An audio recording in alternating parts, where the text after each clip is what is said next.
Alex, congratulations. Thank you. How does it feel to be standing here, having just defeated the defending champion on centre court? There is a moment in every young athlete's career when the whole world leans in at once, and for Alex Eala that moment arrived on a Monday evening in July, on the most famous tennis court on the planet, with a nation of more than 100 million people watching her hands to see if they would shake. They did. And by the time the match was over, the story being told was simple: she lost. But the real story, the one hiding underneath the scoreline, is far more interesting than a simple loss, and it says more about what is coming next for her than what just happened. Let's set the scene properly, because context is everything here. 2 days earlier, Alex Eala had done something that no one, not even her most devoted fans back home, had dared to fully expect. She walked onto center court and beat Iga Swiatek, the reigning Wimbledon champion, in straight sets, in front of a crowd that rose to its feet in disbelief. It wasn't a lucky win. It was a dismantling. Swiatek, one of the most decorated players of her generation, later admitted in her own press conference that she found Eala's game uncomfortable to face, that the rhythm was unlike anything she usually deals with on tour. That win alone rewrote Philippine sporting history. It made Eala the first Filipina to reach the second week of a Grand Slam in the Open era, and it sent a wave of celebration through a country that had waited decades for a tennis star of this magnitude. So when Monday arrived and Eala walked back out onto that same court to face Jasmine Paolini, the 13th seed and a former Wimbledon finalist, the entire tone around the match had shifted. This was no longer the plucky underdog story. This was a 21-year-old suddenly being talked about as a legitimate threat to win the whole tournament. The Philippine government had opened public viewing venues so fans could watch together. The president of the Philippines had publicly called her performance world-class. Her face was everywhere. And when she finally lost, 4 games to 6, 6 games to 4, and 3 games to 6, after 2 hours and 21 minutes of tennis that swung one way and then the other and then back again, the disappointment across the country was real. But if you actually sit down and look at what happened on that court, point by point, you start to realize that calling this a simple loss badly undersells what actually took place. Here is the number that should stop you in your tracks. Across the entire match, the difference between Eala and Paolini, 2 players separated by nearly a decade of professional experience, came down to a startlingly small margin. Eala converted only 3 of her 10 breakpoint chances. 3 out of 10. In a 3-set battle that lasted over 2 hours, that handful of missed opportunities is very plausibly the entire difference between advancing to the quarterfinals and packing her bags for the flight home. This was not a mismatch. This was a fight decided by fractions, by the kind of margins that separate good players from great ones, and those margins are exactly where experience tends to matter most.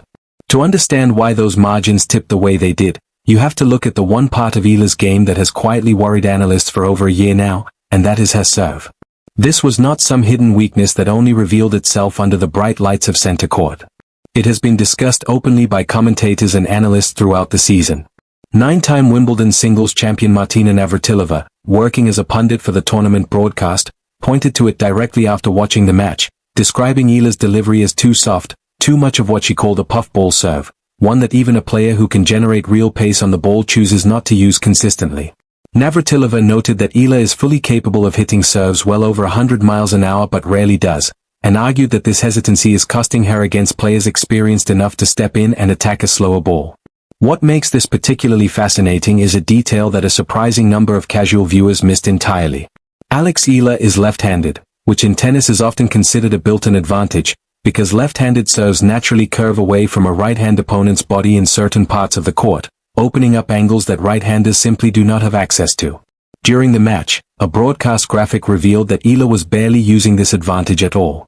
Instead of slicing her serve out wide to pull Paolini off the court on the advantage side, she was serving down the middle far more often than expected, and on the deuce side she was going wide when logic suggested she should have been targeting the body or the tee. Navratilova was visibly puzzled by this on air, saying it made little sense for a left-hander to be serving that way, and suggesting that Eala's grip may be too geared toward flat, forehand-style serving rather than the kind of slice that would let her carve the ball away from her opponent's racket. Not every expert agreed on exactly how Eala should have adjusted, and that disagreement is worth mentioning because it shows this was a genuine tactical puzzle rather than an obvious mistake. Former British number 1 Laura Robson offered a counterpoint during the same broadcast, suggesting that without more raw pace behind it, a wide serve on the advantage side would simply sit up and invite Paolini's dangerous backhand to tee off on it, meaning Eala would need real conviction and real speed behind any change in direction for it to actually work. That kind of split opinion among people who have spent their entire lives around the sport tells you this wasn't a case of Eala doing something obviously wrong. It was a case of two experienced strategists looking at the same puzzle and reaching different conclusions, which is exactly the kind of decision-making that only gets sharper with more matches at this level. It's worth pausing here to really absorb what it means for a serve to be called out this specifically by someone with Navratilova's resume. This is a woman who won 18 Grand Slam singles titles and dominated the sport for the better part of 2 decades, and she was not simply offering vague praise or vague criticism. She broke down exact percentages, noting that Eala was hitting only around a third of her serves as slices to the backhand on the advantage side, a number that, for a natural left-hander with genuine physical tools, is unusually low. This wasn't Navratilova nitpicking a young player for the sake of filling airtime. It was a specific, technical diagnosis of a fixable habit, the kind of feedback that top coaching teams study frame by frame after a tournament ends.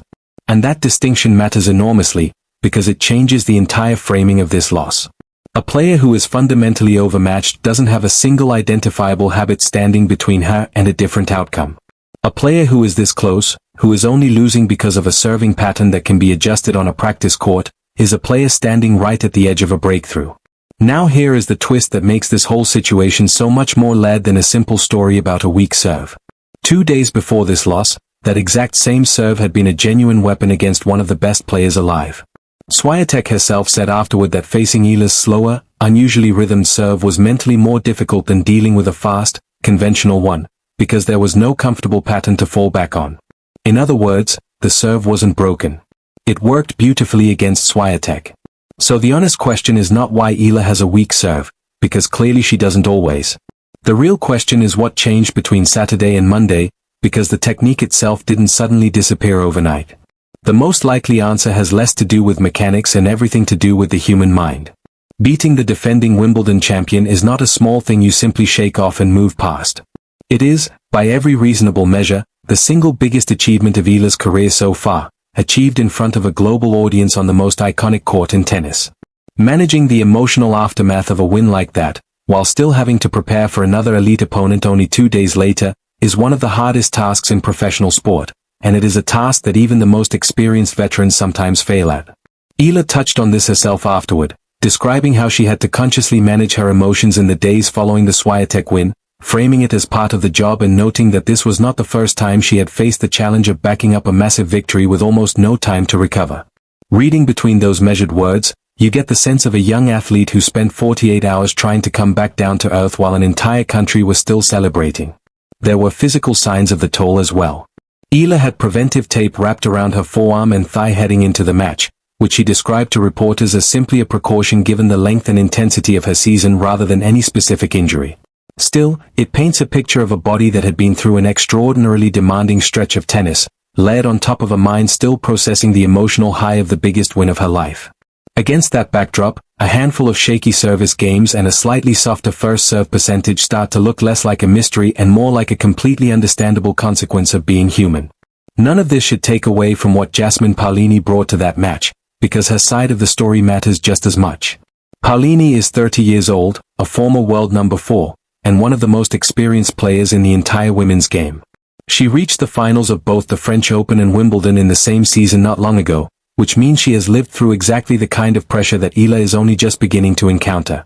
Her season heading into this tournament had actually been rocky, marked by inconsistent form and a foot issue that disrupted her preparation on grass, a surface that rewards rhythm and confidence more than almost any other. She had even dropped the very first set of the tournament by a lopsided score. Instead of unraveling, she steadied herself match by match, leaning on the kind of composure that only comes from having already survived pressure like this many times before. It also helps to understand exactly what kind of player was standing across the net from Eala that day, because Paolini's own path back into relevance this season is a story in itself.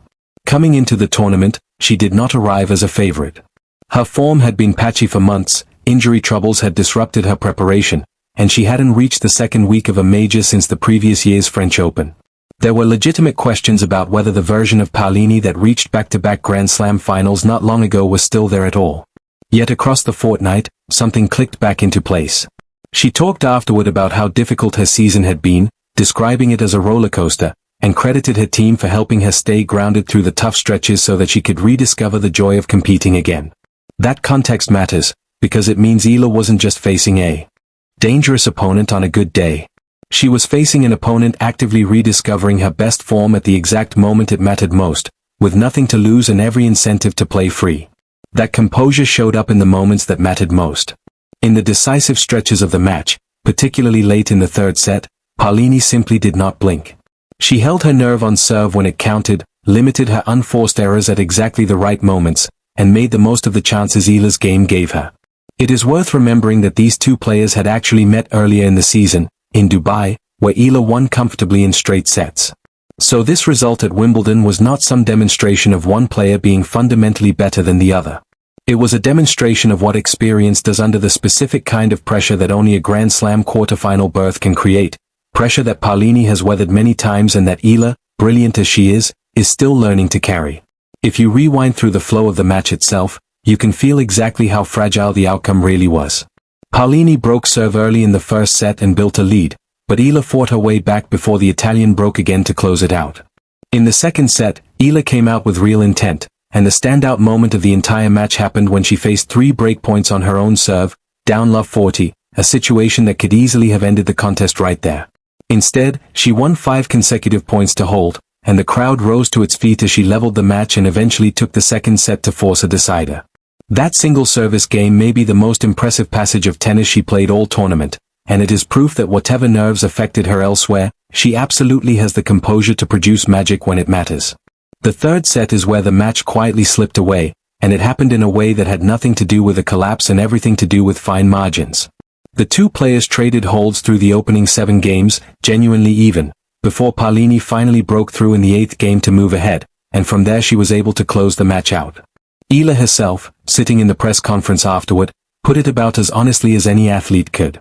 She said that at this level, results come down to tiny details, and that in matches this close, everything hinges on 1 or 2 points here and there. She talked about trying to stick to her game plan in those key moments, about doing everything within her control, and about accepting that so much of tennis, the weather, the opponent's shot making, the atmosphere of the crowd, simply cannot be controlled. What can be controlled, she said, is how you approach those moments, with bravery, with a steady mind, and with intensity, so that afterward you can look back without regret. That mindset is worth sitting with for a moment, because it tells you far more about her future than the scoreline does. Eala did not leave Wimbledon in tears, and she did not make excuses in front of the cameras.